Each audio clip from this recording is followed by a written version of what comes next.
Merci Madame le maire, chers collègues.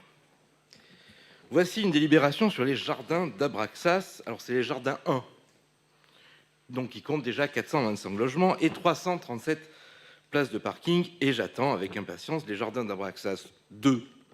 Peut-être qu'il y aura un arbre, histoire d'avoir du suspense pour savoir quand est-ce qu'il sera abattu pour faire d'autres logements. Il s'agit donc de l'11e dossier d'urbanisme, 11 dossiers sur 32, plus du tiers du conseil municipal, et donc dévolu à l'achat, à la vente, d'aménagement, le financement d'opérations immobilières. Et ce soir, on aura acquis des pavillons dans une impasse en lisière d'un bois, vendu des terrains à une SCI étrange, examiné un projet de 608 logements sur un bois rempli de biodiversité, construit 65 logements supplémentaires au pavé neuf. Ce n'est plus un conseil municipal, c'est une agence immobilière. Ça vous ennuie pas de venir au sujet? J'arrive, Madame le maire, je délibère sur les affaires de la commune comme y autorise, comme je vous l'avais déjà dit, le Code général des collectivités territoriales. Les arbres, les forêts reculent, mais rassurez-vous, braves gens, l'agence La Forêt s'étend, elle déborde sur l'ancien salon de coiffure Elisabeth, sur l'avenue Aristide-Briand, et certains de ces anciens locaux servent de local de campagne à monsieur le député de terrain. Vous me permettrez ce petit humour, député du terrain constructible ou à bâtir, c'est selon. Regardons ce rapport et j'y vais. Il s'agit d'un entretien d'une voie, dite allée Ricardo Bofill, qui se situe entre deux immeubles. Pour mieux visualiser, il s'agit d'un boyau de quelques mètres de large, excusez-moi messieurs, dames, en entonnoir aux deux extrémités, c'est-à-dire de plus en plus étroit au début et à la fin, enserré entre deux immeubles de 7 étages. 7 étages, c'est à peu près 25 mètres de haut. Inutile de préciser, mesdames, qu'il n'y aura pas un seul arbre, pas une seule fleur qui poussera sur cette allée. D'ailleurs, le plan masse qui est donné, dans le plan masse qui est donné, il n'y en a aucun. Arrivé à ce stade, il est en effet inutile de faire croire que ce projet est vertueux en termes d'environnement et de préservation du climat. Chers collègues, cela fait près d'un mois que les températures en Inde et au Pakistan tournent autour de 50 degrés. On appelle ce phénomène un dôme de chaleur. Tout à l'heure, on parlait de respect d'ailleurs, parce que, voilà, on voit votre dos quand on vous parle, c'est toujours agréable. Cela devient de plus en plus fréquent et il ne faut pas croire que cela ne nous touchera pas. Aujourd'hui, cela fait 38 jours que les températures sont de 10 degrés au-dessus de la normale en France. C'est aussi un dôme de chaleur. Hier, il y avait une info, France Info, qui passait comme ça. On apprenait que la pollution était responsable de 9 millions de morts par an dans le monde et de 48 000 en France. C'est quand même beaucoup. Les scientifiques du GIEC, comme le disait le collègue Monnier, nous donnent 3 ans pour agir. À Noisy-le-Grand, on bétonne, on va détruire 8 hectares d'espace. Non encore construit à Maille-Horizon Sud, face au Palacio, on va mettre 337 voitures supplémentaires sur du béton que l'on appelle jardin. J'y suis. Parce qu'en plus, je parle justement des jardins d'Abraxas, Madame le maire.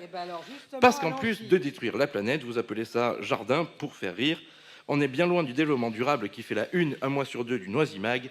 Et je l'ai déjà dit et je le répète, le seul développement qui soit durable à Noisy, c'est celui des promoteurs et des aménageurs. Changer de ville. Aménageurs, ce qui est encore plus simple qu'en vous, Madame le maire.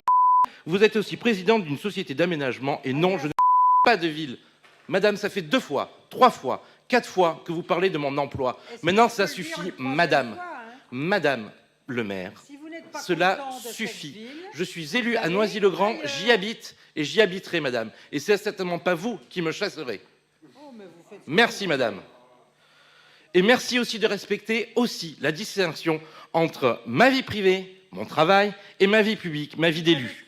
Merci, madame le maire. Je ne la connais pas. Pourquoi en faites-vous état, alors, s'il vous plaît, madame? Pourquoi n'avez-vous de cesse que de répéter le lieu où je travaille?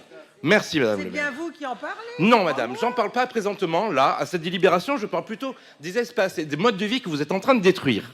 Bien sûr. Toujours sur cette convention. Vous avez qu'à faire voter vous nous proposez de façon à changer de maire. Toujours sur cette convention, vous nous proposez une convention hybride.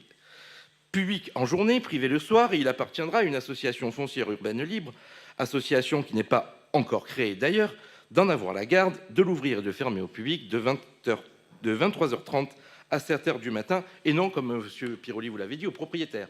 La FUL, c'est pas le propriétaire, ça va être juste un syndicat c'est un syndic de copropriété. Comment voulez-vous alors que l'on approuve une convention qui donne des missions, notamment des missions de service public, à une association qui n'existe pas encore et qui est par définition composée des copropriétaires?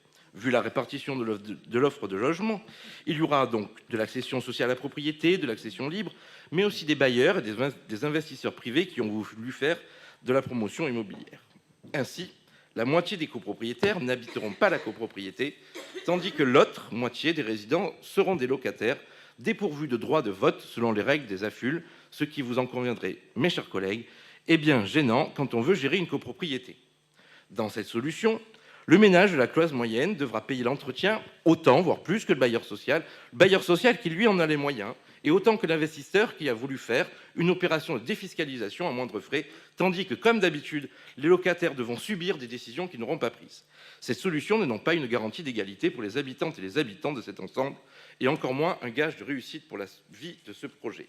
Pourquoi ne pas avoir fait de ce passage une propriété publique, plutôt que de le faire gérer par une assemblée dont la ville n'aura pas la main? Le plus triste dans tout cela, c'est qu'à l'ombre perpétuelle des 2 rangées de barres de 25 mètres de haut, les malheureux futurs habitants devront payer leur éclairage pour y voir, y compris sans doute en plein jour. Je propose alors que l'on modifie la convention pour que la ville prenne à sa charge l'éclairage de l'allée Beaufil. Je vous remercie.